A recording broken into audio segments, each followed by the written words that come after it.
Welcome back, everybody, to Niners Now. I'm your host, Brady Grustas, at GrustasBrady on X. You can follow me there. And trade season is here, everybody. I'll be going over some more trade targets today for the 49ers, including some potential star names. Stay tuned and stick around until later in the show, because today we're doing a Niners roster stock report covering all of the risers and fallers from the past 2 weeks of the preseason. Who's playing well, who's regressing, and who's earning a spot on the 53-man roster. Before we begin, though, go ahead and subscribe down below, leave a like, leave a comment, and let's get into it. So folks, like I just mentioned, it's trade season. Every team around the league is looking to improve their roster, and through it all, there are some very big names looking for very big contracts. On Sunday, Ian Rappaport announced that the Bengals are listening to trade offers for star edge rusher Trey Hendrickson, who's been publicly seeking a new contract all summer long. I would love to see a guy like Hendrickson, who's easily a top 10 pass rusher in the league, across from Nick Bosa. I mean, can you imagine? Hendrickson is not on the same tier as Bosa or TJ Watt or Myles Garrett, at least not in my opinion, but he's pretty dang good. The only issue, though, would be compensation. I don't think the Niners are close enough to a Super Bowl to trade away major assets for a 30-year-old. Getting younger and cheaper has been the plan all offseason long, and Trey Hendrickson is the opposite of that. It would take a high draft pick, maybe a young player, and then a massive extension once he gets to San Francisco. The Niners also already added 2 edge rushers this offseason with Mykel Williams and Bryce Huff, and I think they've just got much more pressing needs. So let's talk about some more trades that could fill those needs. On Sunday, after the Hendrickson news broke, there were 2 trades that went down. The Saints sent defensive tackle Colin Saunders to the Jaguars for offensive lineman Luke Fortner in the first one. If you remember my last trade target segment, I talked about Saunders as a guy who could be on the move and a guy that the Niners should go get. Now, unfortunately, the Jaguars got him first. Who knows if the Niners made an offer, but we do know that they were interested in the other trade from Sunday, when the Texans sent receiver John Mechie to the Eagles in exchange for tight end Harrison Bryant, with some draft picks also changing hands. Fox Sports insider Jordan Schultz announced that the Niners tried to trade for Mechie, but were not able to get a deal done. Now, Mechie's a talented young player, but he's very unproven and he's had difficulty staying on the field. He had a battle with, I believe, leukemia when he was first entering the league, and he has not been able to consistently play for extended stretches. Knowing the Niners, it's probably best that they stayed away from another smaller receiver with injury issues. However, knowing that they were interested in this move makes me wonder what other negotiations are going on behind the scenes. I highly doubt that they were only targeting John Mechie. So let's go over some trade targets, starting at wide receiver. I've got a bunch of potential wide receivers on my list that the Niners could add, but let's start with a big name. I don't think that Terry McLaurin's in the cards for San Francisco, but what about a guy like Chris Olave from the Saints? He's 25, he's their best receiver, and he went over 1,000 yards in both of his first 2 seasons in New Orleans. And also, he has yet to sign an extension with the team. Olave is at bare minimum one of the 25 best receivers in the NFL when he's healthy. This dude is awesome. And the Saints are not very good, so it may be smart for them to gain some draft assets to kick off their rebuild, right? And Olave would get them a good pick. If George Pickens went for a 3rd rounder, then Olave should be around that same value. The only issue with Olave is his availability. He has yet to start more than 12 games in a season. He only played 8 last year. Olave was put on IR halfway through last year after suffering 2 concussions in less than a month, which is certainly a little worrying. But if the Saints decide to keep trading away their veterans, Olave's absolutely a name to watch, because when he's healthy, he is dominant. If the price was a 3rd round pick, I think you have to consider making that move, even with the concussion issues. Maybe you could package Jawan Jennings and a late round pick for Chris Olave and try and upgrade at that wide receiver spot. For our next trade option, let's stay at wide receiver and let's stay in the NFC South. The Tampa Bay Buccaneers surprised the NFL by taking receiver Emeka Egbuka in the first round of the 2025 draft. What a name, by the way. They did so despite still having Mike Evans and re-signing Chris Godwin to a 3-year deal. The Bucs also drafted Oregon receiver Tej Johnson in the 7th round, so they're pretty good at receiver. They're one of the more loaded teams and one of the deeper teams at receiver in the entire league. And all this addition to the receiver room with bringing back Chris Godwin, drafting Emeka Egbuka, drafting Tej Johnson, that all makes me think that they might not be totally satisfied with wide receiver Jalen McMillan. Now, McMillan was a 3rd-round pick in the 2024 draft and played really well as their 3rd receiver in his rookie year. In the last 5 games of the year, he had 7 touchdowns. He scored a touchdown in every single one of those last 5 games, and he had more than one in a couple of them. McMillan was a player that I loved coming out of the University of Washington, and I think he's a fantastic fit for the Shanahan offense. He's got versatility, he's great after the catch, he can do some gadget receiver stuff that you would, some fun screens and end arounds and things like that. He's a really exciting player, he's explosive, he's fast, and it's clear that he was really starting to blossom at the end of the year. However, he was definitely behind Godwin and Evans on the depth chart. And then the Buccaneers went out and drafted Egbuka in the 1st round, who, by the way, has been awesome in training camp. It really feels like there isn't much room for McMillan on this team anymore, at least not long term.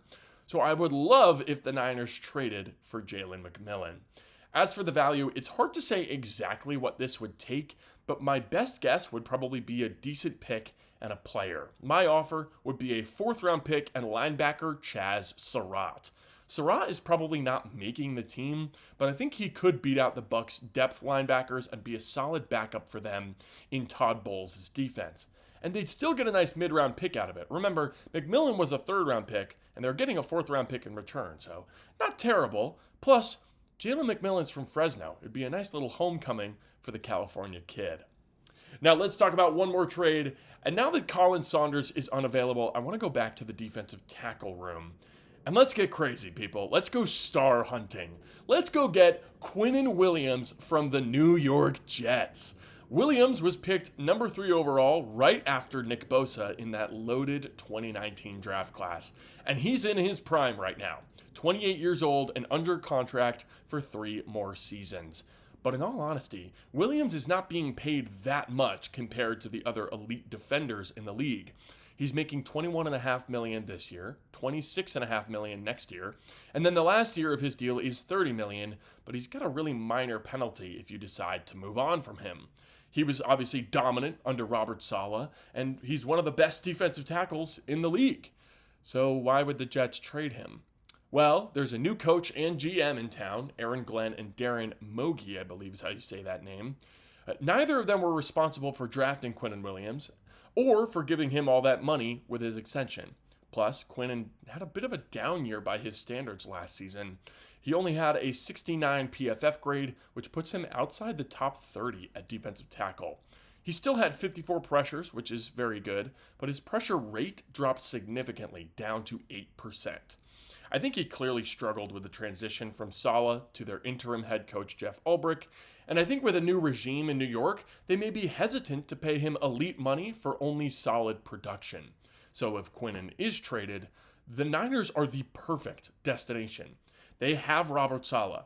They have some of the most cap space in the entire league, and they need a defensive tackle. I genuinely don't think that any team in the NFL has worse defensive tackles than the Niners, if you factor in those injuries. So go get them, John Lynch. But what would it cost, right? Well, in a normal year, this would definitely cost a first-round pick to go get Quinnen Williams. But after his down year, I think you could maybe get him for a second-rounder and a little bit more. Now, fun fact, the Jets hired former Niners defensive coordinator Steve Wilks, who is a big reason that the Niners drafted Jair Brown. Maybe the Jets get Jair Brown, a second-rounder, and a fourth-rounder in exchange for Quinnen Williams. So Chris Olave, Jalen McMillan, and Quinnen Williams. Which of those trade options is your favorite? I think it would be awesome to get a big-name star, but I have such a soft spot for Jalen McMillan. I think that deal is my favorite. Let me know in the comments down below which one you like best. Now, there is only one more week until the 49ers have to cut down their roster from 90 to 53 players. And in this segment, I want to take a look at some of the risers and some of the fallers on my roster ranking. There's been plenty of movement since the last time I updated you back before the Broncos game, so let's get right into it with the risers. The obvious name that we got to start with is the player who's moved up more spots than anyone else.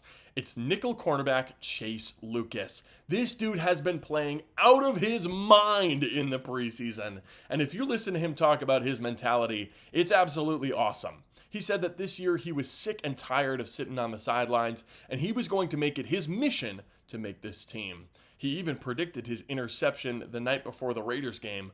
Lucas has really come out of nowhere and balled out, and I've got him moving up 41 spots from number 71 all the way up to number 30. That's more movement than we've seen from any other player so far.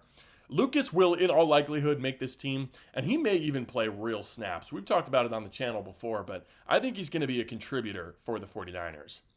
Next, I have Kalia Davis moving on up.